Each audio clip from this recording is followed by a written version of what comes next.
Happy Tuesday, everybody. Listen, although I love seeing your still pictures on the screen, if you can be on screen, I'd appreciate it. For really selfish reasons, so I can see I'm actually talking to humans and not just pictures of people. But it's all good. Whatever you can do, you may be driving or whatever. Happy Tuesday, everybody.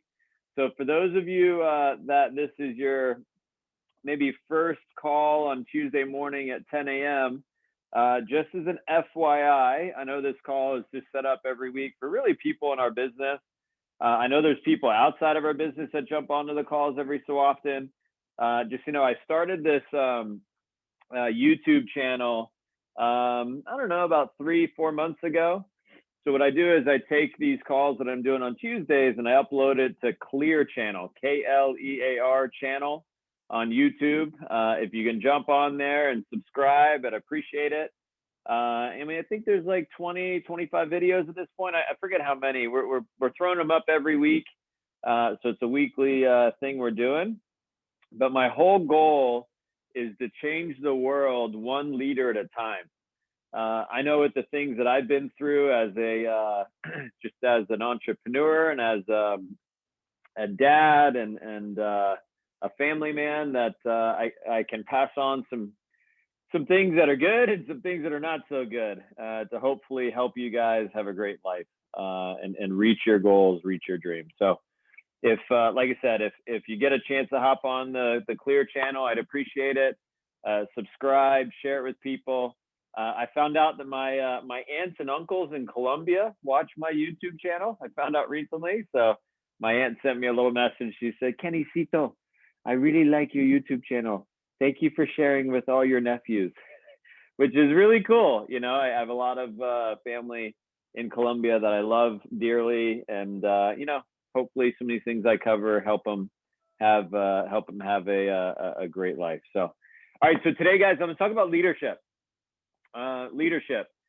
So based on leadership, the definition of leadership is simply from the dictionary, is the art of motivating people toward a common goal. The art of motivating people toward a common goal. Now, there's a lot of studies about leadership. I literally was on Google. It's like leadership, and I was like, what are the great habits of leaders? What are some leadership things to do? What are not some good habits of leadership? It was really funny that all the different things I was reading over. But one thing I did find was there's a recent Harvard Business Review that they spoke to 195 leaders from 15 different countries and 30 different organizations. And so they basically evaluated all these individuals in leadership roles, and they tried to figure out what are the most common traits of these leaders think about it, crossing different ethnicities, different languages. So it's not common to the US, but it's common to leaders in organizations. And so I would think that, confidence or experience would be, things that came up on this Harvard Business Review. And it was actually not the case at all. So there's a few different things that came up in this review. So I wanted to share it. I thought it was very interesting. So one of the most important things when it comes to leadership that all of these individuals in this study talked about and they held to the top of their list was high ethical and moral standards was their number one across organizations, across languages.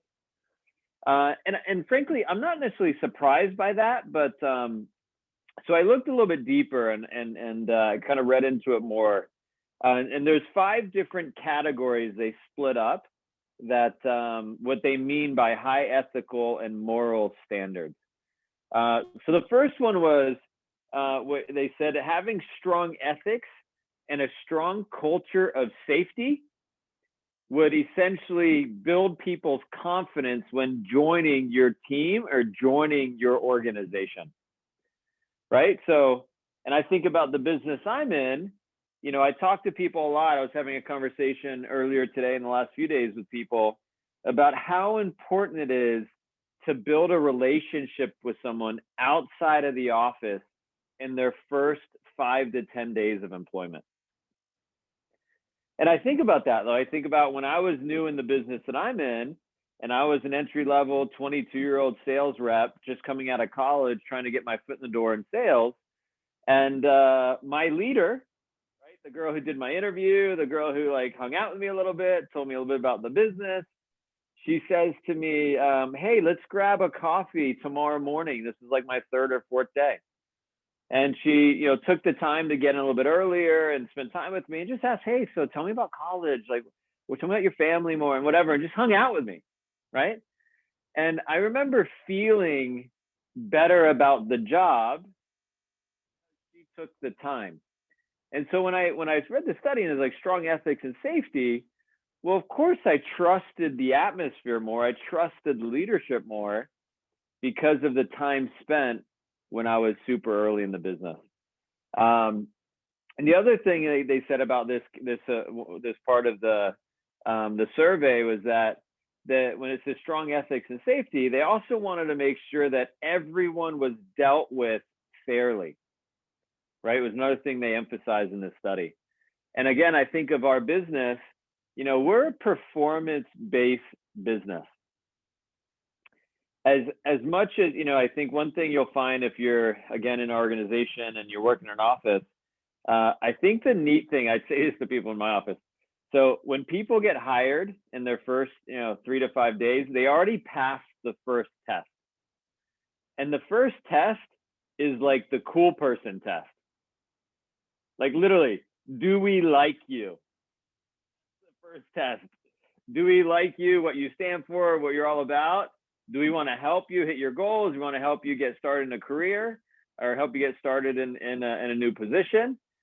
And that's literally the first test. Because, I've had people that have had in doing all the recruiting and building our business over the last 15, 20 years. I've had people on paper, when I read their resume and we evaluate it, and we do all our screening behind the scenes before we even bring them in for an initial interview. I've had this individual, I've numerous times call the office. This is back when we did interviews in the office, and they would call the office, and because they were late and they were confused, they were rude to my recruiters. They were rude to our staff, like in like aggressive in ways. And then they would get to the office, and my recruiters would tell me, hey, by the way, just so you know, they're a little on edge, blah, blah, not a big deal, but they weren't the nicest on the phone. I was like, interesting. And then when they come meet me and it's, oh, everything's great. No, yeah, no problem. You just were rude to someone in my family, right? That I've built this culture with. And then you're like, cool with me? And although their resume said they were great in leadership, master's degree, whatever, see you later. Find another place to work. Like, I don't want to work with people like that. That's literally the first thing I think about when I start coaching people. When I start thinking about if I'm going to offer a position. Do I like them? Do I want to spend time with them? Right? So again, the neat thing is, in our business, you get hired, you get started, how you get dealt with fairly is you get promoted based on your performance.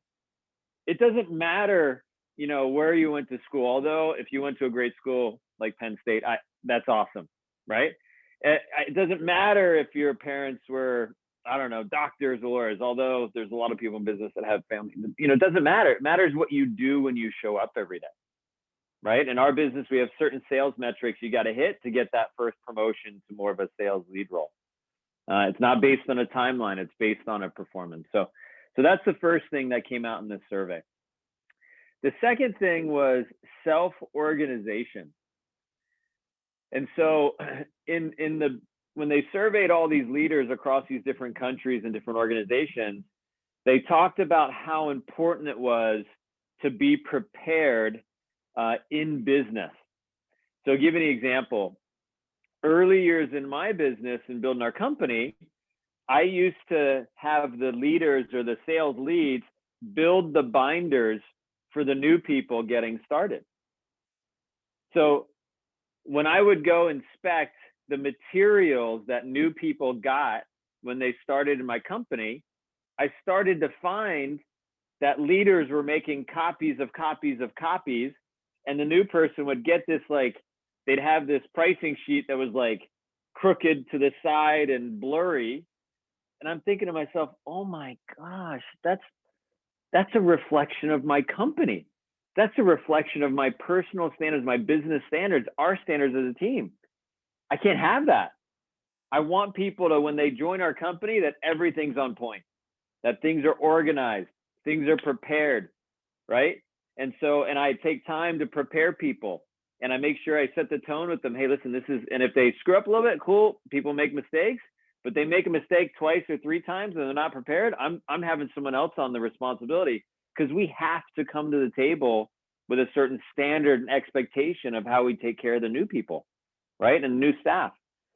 And so not only that, when you're organized, you can empower staff. You can empower other people. I know a lot of you guys are growing in our business and you're moving towards management positions. So it's not going to be all about you. I see Jason on here, although his screen says Edgar. I see Jason on here. And so, you know, I'm walking him through how to come through. He's like doing training now. He's doing the virtual training. He's doing some of the day-to-day stuff in the office with the sales metrics and things, right? But I'm empowering him to learn more and to step up more. And that builds trust. It builds productivity. People feel growth when we do that. So just keep that in mind. The more, you know, there is times you'll have to, you know, lead the team yourself, but if you can empower your team, that's huge as well. The third thing they talked about in this survey was just effective learning opportunities. Effective learning opportunities. And a culture of welcoming ideas.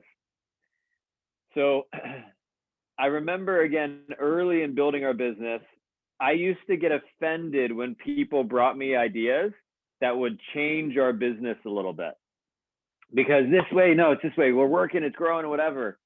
I know now, looking back, that was really dumb. Like, the best ideas come from people that are on the front lines of things and are newest to staff. Like I'm like in business, they say at the top of a company or a top of an organization, it's very lonely. If you do it wrong, it is. It's like an inverted pyramid. Right? So in business, it's a pyramid. You got the president, you got the vice president, you got the board of trustees, you got the teachers, you got the whatever in the local school district. If you do it right, you flip that upside down. There's a lot of books on this in servant leadership, that you are actually in the front lines and you're communicating, talking out there with your people and helping the newest people in the organization get what they need. And when you do that, you're going to have a ton of ideas.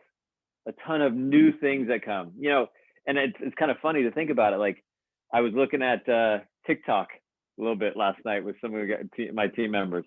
I have a TikTok page, for the record, but it's like TikTok didn't exist when I was like started this business, right? Like, Facebook was just getting going when I started the business, right? So just so many things, and you got to evolve with the time. So. But creating effective learning opportunities, welcoming new ideas is huge. And then point number 4 is very similar to point number 3, is committing to your own personal growth and professional growth as a leader was the 4th thing that came out of this survey. And I remember, I was talking to my buddy Sanjay. He got a chance to get up this morning and worked out with me. You know, for those guys that don't know, I work out 7 days a week, and I'm very, very into my health and taking care of my life. And you know, unfortunately, when you lose parents to cancer in a matter of a few months, it gives you a lot of perspective about life. And I never want my health to be the reason I don't see my children. And so, you know, when I'm in the gym and do my thing, I was talking a little bit about my early years in the business. And I was like, there's early years of my business. The reason why I think I was decent at building a company was because people just watched me work. And I think they got inspired from my work ethic, inspired by how much I was working on myself, inspired by how much I was reading and really trying to level up my life. And people want to be around people like that. You know, instead of, you know, the comment was made, yeah, instead of hanging out in your parents' basement and smoking pot every morning, you know, like you want to be around people that are actually going places, right? And so for me, I was that guy that I was going places. I was aggressive about learning. I was working hard. I was putting in my 12, 15-hour days. And I was a dreamer. And still am, but I was a dreamer about where I was going. I was calling my shots. I remember saying, someday I'm going to take my organization to the World Cup. Someday I'm going to build a business where I have buddies that make $500,000 a year. Someday, and I would just splatter off this. And some people thought I was crazy. But for anyone that's been around for the 15, 20 years, that's what we built. That's what I've been able to create. And so they say there's a fine line between being crazy and being brilliant, right? I walk that fine line, and I'm okay with that. But when you commit to your own growth, you commit to learning, you commit to like taking on new skills, you're just by your activity, you're going to inspire other people to do the same. You know, I mentioned this yesterday in one of our meetings we had. I see my buddies Edgar and Sal on today. You know, my buddy Edgar in our office, you know, he started our company 4 or 5, 6 months ago. I don't remember off the top of my head, but he just wanted to get into sales, wanted to learn. He's a young guy, he's a soccer player, and he's really working on himself to improve. And because of this opportunity, he told his cousin, Sal, he's like, hey, buddy, you know, I know you're laying cement and you're doing things hard labor, but I'm really loving this business. I'm really loving how I'm growing. You should check it out. And in the last few weeks, that's exactly what happened. And Sal's come in and been a breath of fresh air when it comes to leadership and his potential, right? But if Edgar hadn't make the changes and be willing to do that for himself, he would have never been able to show and be confident. You know what I mean? Maybe he would have, but by what he's doing in his own personal growth and his own goals, it's now translating to someone that he truly, you know, cares about internally in his family. And I love that stuff. And so when you do that, you're going to create a culture of growth and a culture of learning. And again, people that want to go places, they're smart enough to know that you're going to have to, you know, what got you where you are now is not going to get you to where you need to go. Right? So whatever's gotten you to your career and your opportunities and where you are now, great. But if you want to go farther and you want to grow career-wise more, you got to level up. You got to learn new skills, right? And so that's number 4. And then number 5, it says connection and belonging in this survey. And so to me, this is culture. I know in our office last night, I mean, thank you, Lord, the bars and restaurants are opening a little bit. We can go outside. We can actually have a beer besides in my house, right? So last night we went axe throwing. Like, it was so much fun. And you know, and again, if you want to take out any freaking, you know, take some things, throw that thing, you know, and then you realize how bad you are at throwing an axe because it bounces off the wall, right?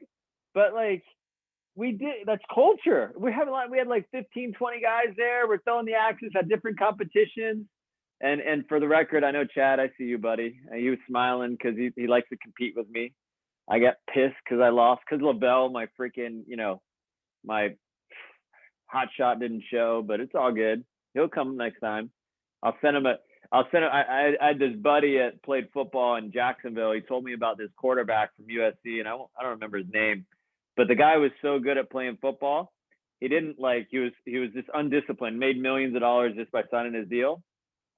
The coach had to send a limo to pick him up to take him to practice. Like, how stupid is that? A year later, he was not in the league, clearly. But I was thinking about that because that's how I felt last night when Lavelle didn't come to team night. I almost sent him a limo to pick him up to get him to his freaking axe throwing expedition, because that's why we lost, for the record. But anyways, just so you guys know, in these categories, and I'm teasing, of course, about that. But the Harvard Business Review, again, 195 leaders, 15 countries, 30 organizations. It has nothing to do with your language, nothing to do with where you're from, what organization. Those things stand out. Now, the interesting thing when I look at those things, to me, that has a lot to do with our human needs. We have a human need of being safe, being in a culture that we can, you know, feel good about. We have a human need to keep our lives organized, although it can get overwhelming sometimes. We have a human need to share our thoughts and to give feedback and to communicate with people, right? It's not a one-way street when it comes to life and business. We want to have a relationship that's a win-win. It's a human need to want to grow and improve ourselves, right? And then lastly, it's a human need to be a part of a team, be a part of a culture, be a part of a group, you know, and be part of an organization. So very, very interesting. So with that being said, again, leadership, the art of motivating people toward a common goal. Well, today is February 2nd. January is gone. It's crazy how time flies. I feel like it was yesterday that the New Year's was happening and I was asleep when the ball dropped, right? It's like crazy. So a lot of us wrote goals. A lot of us wrote down things or thought about things that we want to do in 2021. And so my plug right now about this is 11 months now is left to hit your goals. And my questions for you guys is, did I take steps toward my goals? Did I make moves in the last 30 days to move towards my goals this year, or towards my goals this month, or towards my goals this quarter? Did I stick to my plan, my strategy? Right? Did I fall back or did I move forward? So whatever you did, my thought is, you can't change the past. You can't change the last 30 days. You can be excited about what you did, or you can be not so excited. But I would encourage you guys to take accountability for where you are as you start your new month. And stop making the excuses and why it didn't happen for you. I remember I used to be this person. I used to be the person that when I didn't hit my goals, I'd rationalize in my mind that it was okay. I call it like the watermelon or the crab legs kind of theory. Something I just made up last night when I was putting my notes together. You guys know, like a watermelon, you cut it open. Sometimes if you don't have the right knife, it's a little bit hard to get it open. But when you get the watermelon open, you take your first bite and you're like, oh man, was all that hard work worth the juice? It's the old saying, is the juice worth the squeeze, right? Or you get the crab legs, you're at dinner or whatever, maybe you get them made at home and you like crack them open so hard to get that little meat out of the crab legs. You dip it in the lemon or the butter or whatever, and you eat it. It's like, so good.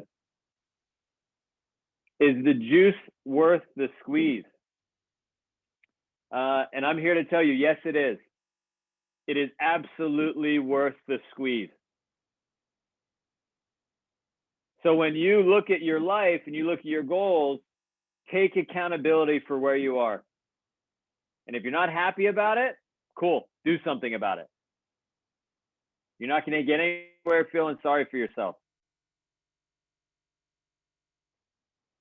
And I believe that 99% of what you need to move towards your goals is leveling up your way of thinking. Because what you think about, what you start moving towards. And it's a very, very simple thing. So if you want something in your life, you simply have to become obsessed about it and think about it, dream about it. It's a 3-step process. 1, you think. 2, you get emotionally attached. You get emotionally fired up about it. And 3, your body starts moving. But if you don't think right, your emotions won't change and your body will never move. So it starts with thinking right. Right? And sometimes I've learned that there's like crazy thing, like, you know, you'll see this a lot, right? And again, I use the health scenario because I see it at the gym a lot, but you'll see someone that's not healthy. And oftentimes it's unfortunately a really awful doctor's visit where they're telling this person, hey, if you don't make changes, this is what your life's going to look like. You may not be on this planet anymore. And then that thought of not being on earth anymore will create an emotion of, oh my, like a fear of loss, essentially. And then the body starts moving. No matter how much pain, no matter how much, you know, it hurts to do it, the body will start moving because the thought and the emotion force the body to move. And I'll tell you, you have to be a dreamer. If you want to level up your life and you want to get to a new place, I would dream. I remember I'm a college athlete. So what I used to think about in the preseason and summertime, so I grew up in Florida, right? Fort Lauderdale, where it's like 90 degrees. Humidity is like freaking crazy. So when it was 90, it was like 110. You would like step outside, you'd be sweating profusely. And I used to do 2-a-days in the summer.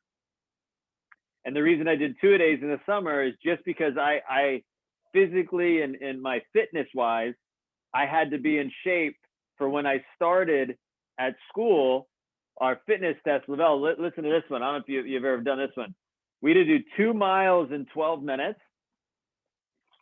We had to do, so we did 2 miles in 12 minutes. We had a 6-minute rest and a third mile under 6 minutes. That was our preseason test. My coaches used to call it the Super Cooper. I don't even know why. I guess that was like the Cooper test or whatever. And then we used to do this beep test thing where you'd have to like make it back and forth from different cones or whatever. And the beep thing, Edgar, you know what I'm talking about, right? Awful. Absolutely awful. So why did I spend the entire summer, literally 2-a-days, just to prepare for this? Well, one, I knew if I didn't pass those 2 tests, they cut us. No questions asked. Division I athlete, we got 35 guys. They're going to cut it down to 28 anyways. Didn't matter. I was a scholarship athlete. If you didn't hit the fitness test, you're out. I wanted to play. And so I would dream while I'm running in the summer in the heat of Florida, 2-a-days, and running through the neighborhoods or whatever. I would dream about the feeling of what it would be like to have my jersey on and have the national anthem and looking over in the crowd and seeing my parents in the crowd and how proud they were of me and what I was doing. And in our business, it's no different. There's something called senior national consultant that people can get promoted to. And senior national consultant is basically, I don't know, like one of the Hall of Famers in the NFL. And, you know, I dream about this day. I dream about this promotion. It's something that I expect to get promoted to in the next 12 months. And I think about what is the feeling going to be like? What am I going to say? What kind of music? What kind of party are we going to have afterwards? Like I'm obsessed with it. And so for you guys, again, if you're in our business, maybe it's the day you get promoted to ownership. You get promoted to a role where you run your own office. What's it going to feel like? What's it going to look like? What's the office space going to look like? Right? These are all things when I was growing up in my career, I used to dream about. I used to think about a ton.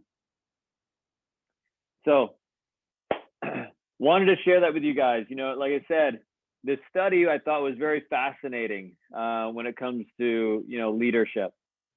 Again, leadership is the art of motivating people toward a common goal, right? And when you think about your goals, think, emotion, act. So I know this year in 2021, for a lot of you, is going to be the year that you turn the corner, that you get your life back on track, that you're going to start moving towards the goals, moving towards the dreams, moving towards the things you want to accomplish. You know, and I call it the and lifestyle. My buddy Adam, who helped build this business with me, gave out these little and signs. And I know some of my partners in the business have kept it. And it's the idea that you can be great in business and you can be a great parent. You can be great in your health and you can run a great business. You can be great as a significant other, and you can be great in your community. You can truly have it all. And I was going last night to soccer practice with my boys about 5:30, 6 o'clock, and my wife was in the car, and I just started smiling, and she's like, "Why are you smiling?" I'm like, "Babe, this is, when I think about the life I wanted to build, when the boys were old enough to play soccer, I wanted to have the freedom that I could be at their practices and be coaching them."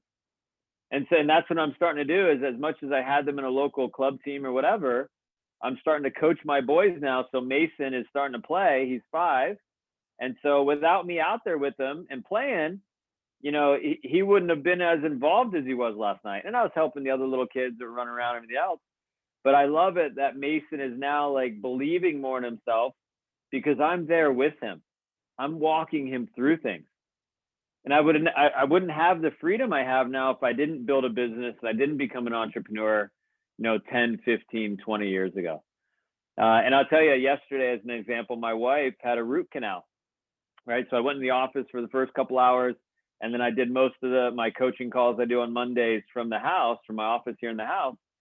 And Brady was with me at the office. For some of you guys who were in the office yesterday, you may have seen him. And on the ride home, Brady says to me, he goes, "Daddy, can we play FIFA when we get home?" I'm like, "No, buddy, I got some work to do." And he's like, he got upset. He's like, "Why won't you ever play?" I'm like, "Brady, hold on a second." I was like, "Do you understand like that Daddy owns his own business and Daddy has complete control of his life and the time? Do you understand that anyone else in the workforce today that isn't in a role of ownership or leadership, that they have to go to work? They're not at home." So Brady, if I was someone else 10, 15, 20 years ago, I wouldn't have the freedom to be home to take care of you because mommy has to get a root canal. And I could just see his mind moving. I was like, so understand, like the things that we have is because of the choices that mommy and I made many years ago, and we continue to make today. And so it's interesting because I see his mind just moving, and he doesn't get it, but he kind of gets it, right? So, but I want you guys to have that freedom. That we are, I heard this yesterday from one of my business coaches. He said this, I'm repeating Michael, but he says that human beings are the highest intellectual faculty on the planet. We are the most powerful beings there are. So use that to what you want to accomplish. There's animals around and there's on our planet and everything else. We are the highest human. We're the highest intellectual faculty. We're the ones that can have willpower, perception, reason, imagination, intuition, memory. A lot of other, animals, they don't have that ability. So I believe this life is for all of us to live it and live it to its fullest and live our best lives. So happy Tuesday, everybody. Thanks for hopping on today. Have an awesome day. If you're out in the field doing your thing, kick some tail. If you're not, have an amazing day off. If whatever. So happy Tuesday. Make sure you subscribe to the YouTube channel, Klear channel, share it with your friends, share this time with anyone you'd like. Thank you for your time. Have an amazing day. See you guys.